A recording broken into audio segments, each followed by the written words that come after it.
ದಿನ doctor Babu ಜಗಜೀವನರವರ sir ಜಗಜೀವನರವರ 117ನೇ ಜಯಂತಿ ಅಂಗವಾಗಿ ನಾವೆಲ್ಲ ಇಲ್ಲಿ ಬಂದಿದ್ದೀವಿ. ಇವತ್ತು ಎಲೆಕ್ಷನ್ ಕೋಡ್ ಇರೋದ್ರಿಂದ ಸರಳವಾಗಿ ಮಾಲಾರ್ಪಣೆ ಮಾಡೋದ್ರ ಮುಖಾಂತರ ಇವತ್ತು ಒಂದು ಆಚರಣೆ ಮಾಡಿದ್ವಿ.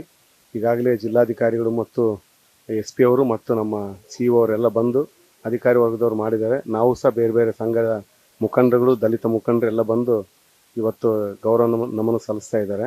ಅದರ ಜೊತೆಗೆ ಇವತ್ತು 117ನೇ ಜಯಂತಿ ಇರೋದ್ರಿಂದ ವಿಶೇಷವಾಗಿ ನನ್ನ ಸಂಸ್ಥೆ ಡಾಕ್ಟರ್ ಬಾಬು ಜಗಜೀವನರಾಮ್ ಚರ್ಮ ಕೈಗಾರಿಕಾ ಅಭಿವೃದ್ಧಿ ನಿಗಮ ಅಂತೇಳಿದೆ. ಆ ಕಾರಣಕ್ಕೋಸ್ಕರ ನಮ್ಮ ಇಲಾಖೆಯಲ್ಲಿ ಬೆಂಗಳೂರಲ್ಲಿ ಇವತ್ತು ಸರಳ ಇರೋದ್ರಿಂದ ನಾನು ಹೋಗಿಲ್ಲ. ಅವ್ರು ಬೆಳಿಗ್ಗೆ ಆಫೀಸಲ್ಲಿ ನಮ್ಮ ಅಧಿಕಾರಿಗಳಿಗೆ ನಾನು ಇನ್ಸ್ಟ್ರಕ್ಷನ್ಸ್ ಕೊಟ್ಟಿದ್ದೀನಿ, ನೀವು ಅದನ್ನು ಜಯಂತಿ ಮಾಡಿಬಿಟ್ಟು ಸರಳವಾಗಿ ಆಚರಣೆ ಮಾಡಿ ವಿಧಾನಸೌಧಕ್ಕೆ ಹೋಗಿ ಅಂತೇಳಿ ಅಲ್ಲಿ ಹೋಗ್ತಾ ಇದ್ದಾರೆ. ಇವತ್ತು ವಿಶೇಷವಾಗಿ ಬಾಬಾ ಸಾಹೇಬ್ ಅಂಬೇಡ್ಕರ್ ಅವರು ಮತ್ತು ಜಗಜೀವನರಾಮ್ ಅವರ ಒಂದು ಜಯಂತಿಯ ಬೆನ್ನಲ್ಲೇ ಇವತ್ತು ಒಂದು ಚುನಾವಣೆ ಕೋಡ್ ಇರೋದರಿಂದ ಸರಳವಾಗಿ ನಾವೆಲ್ಲ ಆಚರಣೆ ಮಾಡ್ತಾ ಇದ್ದೀವಿ. ಆಮೇಲೆ ನಮ್ಮ ಬಾಬೂಜಿಯವರ ಒಂದು ವಿಚಾರಗಳು ಎಲ್ಲರಲ್ಲಿ ಬರಲಿ, ಎಲ್ಲರೂ ಅದೇ ದಾರಿಯಲ್ಲಿ ನಡೀಲಿ ಅಂತೇಳಿ ಸಂದರ್ಭದಲ್ಲಿ ಹಾರೈಸ್ತಾ ಜಯಂತಿಯ ಶುಭಾಶಯಗಳು.